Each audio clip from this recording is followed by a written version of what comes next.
Puluhan mahasiswa stay Yapte Barat bersama pihak Nagari Persiapan Sungai Aur Selatan ajak masyarakat Jorong Sikilang lakukan penghijauan.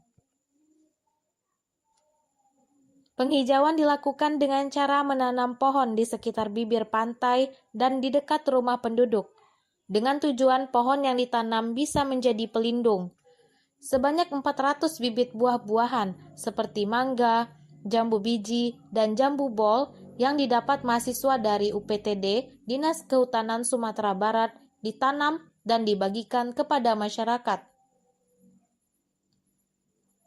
Agar setelah dapat bibit masyarakat menanamnya di sekitar rumah mereka. Dan nantinya bisa jadi pohon pelindung bagi masyarakat Jorong Sikilang sekaligus pada saat musim buah masyarakat dan buah tersebut untuk menambah gizi masyarakat sekitar. Dengan adanya kegiatan ini diharapkan agar masyarakat bisa lebih peduli terhadap lingkungan, bisa melakukan penghijauan di sekitar rumah, dan bisa merangsang masyarakat lain untuk peduli terhadap lingkungan sekitar. Yang kalau program kita ini kan yang diadakan di Nagari Persiapan Sikilang yaitu Greening Program for Life, dengan arti kata adalah program penghijauan untuk kehidupan. Alhamdulillah untuk pesertanya hampir seluruh masyarakat di Kejorongan Sikilang, dalam hal ini Nagari Persiapan Sungai Aur Selatan.